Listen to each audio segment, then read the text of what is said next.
ہم ایران کے شانہ بشانہ کھڑے ہونے کا اعلان کرتے ہیں، نتن یاہو اس وقت جنگی مجرم ہے۔ مولانا فضل الرحمان کا حیدرآباد میں ملین مارچ سے خطاب، کہا عالمی عدالت نے نتن یاہو کو گرفتار کرنے کا حکم دیا۔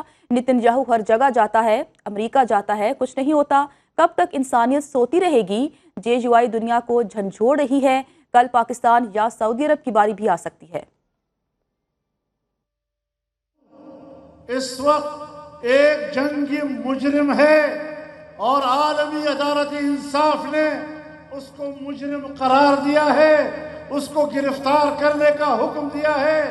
کسی بھی ملک سے اگر وہ پرواز کرے گا، اس ملک پر لازم ہوگا کہ وہ اس کے جہاز کو اتارے اور اس کو گرفتار کرے، لیکن اس کے باوجود وہ امریکہ بھی جاتا ہے، یورپ میں بھی جاتا ہے، اور کوئی ملک عالمی عدالت انصاف کے فیصلے پر عمل درآمد کے لیے تیار نہیں ہے۔ اقوام متحدہ نے سن 1967 کے اسرائیلی قبضے کو ناجائز کہا ہے اور ان علاقوں کو متنازع قرار دیا ہے، لیکن آج بھی اس پر کوئی عمل درآمد نہیں ہو رہا۔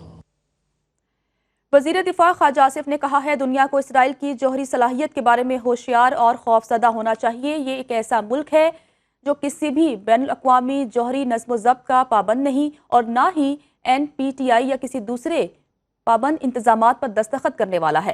خواجہ آصف نے اپنے ٹویٹ میں کہا پاکستان تمام بین الاقوامی جوہری شعبوں کا دستخط کنندہ ہے۔ ہم اپنے پڑوسیوں کے خلاف تسلط پسندانہ پالیسی پر عمل نہیں کرتے جس کا ان دنوں اسرائیل بھرپور مظاہرہ کر رہا ہے۔ مغربی دنیا کو اسرائیل کی طرف سے پیدا ہونے والے تنازعات کی فکر کرنی چاہیے، یہ پورے خطے کو اپنی لپیٹ میں لے لے گا۔ ایک بدمعاش ریاست اسرائیل کی سرپرستی کے تباہ کن نتائج ہو سکتے ہیں۔ رواں مالی سال کی آخری مانیٹری پالیسی کا اعلان آج ہوگا۔ اگلے 6 ہفتوں کے لیے شرح سود کے تعین کے لیے مانیٹری پالیسی کمیٹی کا اجلاس ہوگا۔ گورنر اسٹیٹ بینک جمیل احمد اجلاس کی صدارت کریں گے۔ گزشتہ ایک سال میں 8 مانیٹری پالیسیز میں شرح سود 22% سے کم ہو کر 11% ہو چکی ہے۔ معاشی ماہرین کے مطابق شرح سود 11% کی موجودہ سطح پر رہنے کا قوی امکان ہے۔ مانیٹری پالیسی کا اعلان اعلامیے کے ذریعے ہوگا۔ مزید بات کرتے ہیں اپنے نمائندے محمد لقمان سے۔ لقمان، اس خبر کے حوالے سے مزید کیا ڈیٹیلز ہیں آپ کے پاس؟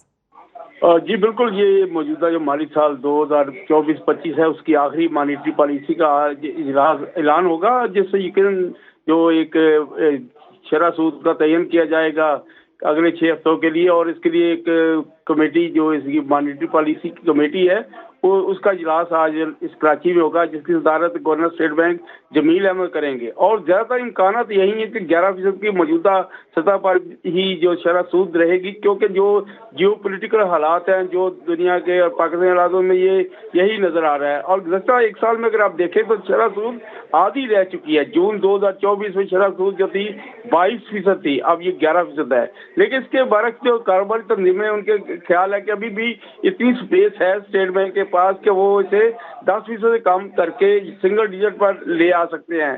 لیکن اس کا جو تعین فائنل جو ڈیسیژن ہے وہ تو یقیناً اسٹیٹ بینک کرے گا، اور پالیسی کا جو اعلان ہوگا وہ ایک اعلامیے کے ذریعے ہوگا۔ جی ٹھیک ہے محمد لقمان، آپ کا بہت شکریہ۔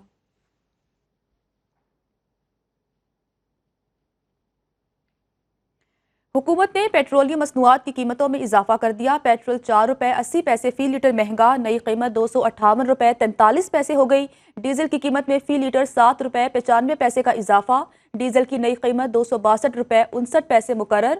پیٹرولیم مصنوعات کی قیمتوں میں اضافے کا نوٹیفیکیشن جاری کر دیا گیا۔ حکومت نے پیٹرولیم مصنوعات کی قیمتوں میں اضافہ کر دیا۔ پیٹرول 4 روپے 80 پیسے فی لیٹر مہنگا، نئی قیمت 258 روپے 43 پیسے ہو گئی۔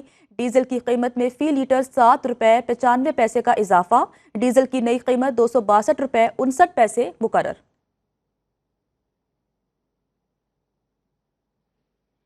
IMF کے ساتھ طے شدہ شرائط پر عمل درآمد کا آغاز ہو گیا۔ 1 جولائی سے ڈیجیٹل پروڈکشن ٹریکنگ سسٹم کے نفاذ میں تیزی لانے کا فیصلہ۔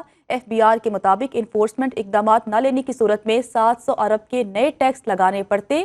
سگریٹ، سیمنٹ، پولٹری، مشروبات، کھاد، ٹیکسٹائل سیکٹر کی نگرانی بڑھائی جا رہی ہے۔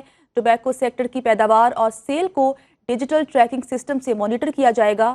شوگر سیکٹر میں پیداوار کی نگرانی بہتر بنانے سے ٹیکس ریونیو میں 39 ارب اضافہ ہوا۔ ٹیکسٹائل سیکٹر کی بھی کیمروں کے ذریعے نگرانی کی جائے گی۔ سیلز ٹیکس ریونیو کو GDP کے 5% کے مساوی تک لے جایا جائے گا۔